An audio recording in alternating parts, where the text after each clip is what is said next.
তবে কি ফেসবুক আমাদের নতুন কোনো আশার আলো দেখাচ্ছে অথবা নতুন কোনো স্বপ্ন দেখাচ্ছে? আপনারা হয়তো খেয়াল করতে পারেন, এখানে লোগোটা আগে এরকম ছিল না, অন্য এক কালারের ছিল।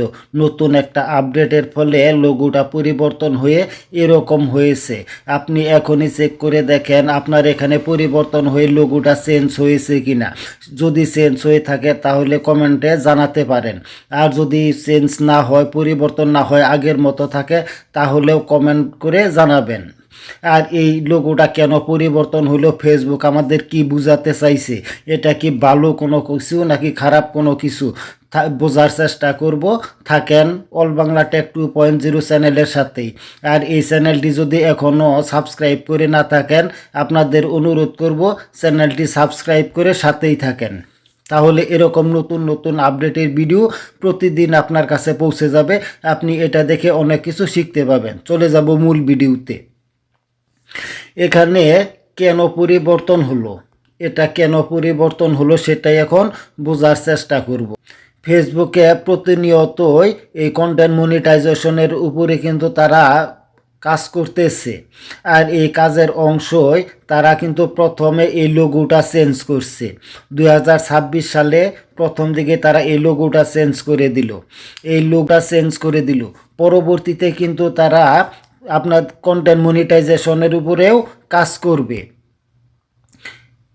দেখেন এখানেও কিন্তু আরেকটা জিনিস ঠিকই আছে, সেটা হলো we are on the waiting list. এটা কিন্তু কোনো পরিবর্তন হয় নাই, এটা কিন্তু আগের মতোই আছে। দেখেন শুধু লোগোটা চেঞ্জ হয়েছে, তার মানে এখানে কোনো ক্রাইটেরিয়া যোগ হয় নাই 26 সালে।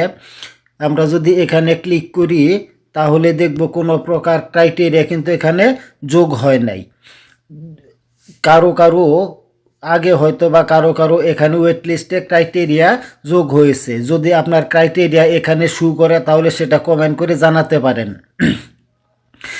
এখান থেকে যদি একটু ব্যাগে আসি তাহলে মনিটাইজেশন অপশনে আমরা কিন্তু দেখব এখনও ইনভাইটেশন অনলি লেখাটা আছে, এখানে কোনো ধরনের ক্রাইটেরিয়া যোগ হয় নাই। এটা ফেসবুকের একটা আপডেট, এবং ফেসবুক প্রতিনিয়ত অ্যালগোরিদম যে কাজ করে, ফেসবুকের একটা পরিবর্তনের কারণে হয়তো তারা নতুন কোনো কিছু নিয়ে আসবে, এখনও যারা অ্যালাউন্স করে নাই। আর এখনও যাদের ইনভাইটেশন অনলি আছে তারা কাজের গতিটা বাড়িয়ে দেন, নিয়মিত কাজ করেন। আপনাদের কিন্তু ক্রাইটেরিয়া যদি যোগ হয়ে না থাকে তাহলে ইনভাইটের মাধ্যমে যে কোনো সময় কন্টেন্ট মনিটাইজেশন সেটআপটা কিন্তু পেয়ে যাবেন। আর এখন পর্যন্তই শুধু এই লোগোতেই পরিবর্তন এসেছে, এছাড়া দ্বিতীয় কোনো কিছু পরিবর্তন আসে নাই। দেখেন আমরা যদি এখানে দেখি নিচের দিকে যদি একটু খেয়াল করি তাহলে সাপোর্ট হুম এটা আগে ছিল, ঠিক সেরকমই আছে।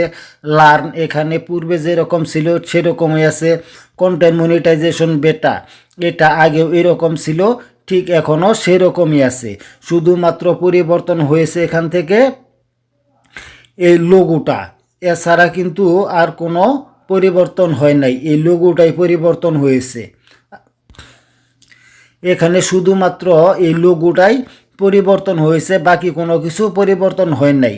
তাই আপনাদের বলবো এটা কতটুকু আশা, কতটুকু ভরসা সেটা হয়তো এর পরবর্তী আপডেটে আপনাদেরকে জানাতে পারবো। এখন আপাতত এখন এইটুকুই রয়েছে। দ্বিতীয় কোনো আপডেট আসলে অবশ্যই আপনাদের সেটা সবার আগে জানাবো। আশা করি বুঝতে পারছেন। ভিডিওটি ভালো লাগলে লাইক করবেন, কমেন্ট করবেন, শেয়ার করবেন। ধন্যবাদ সবাইকে।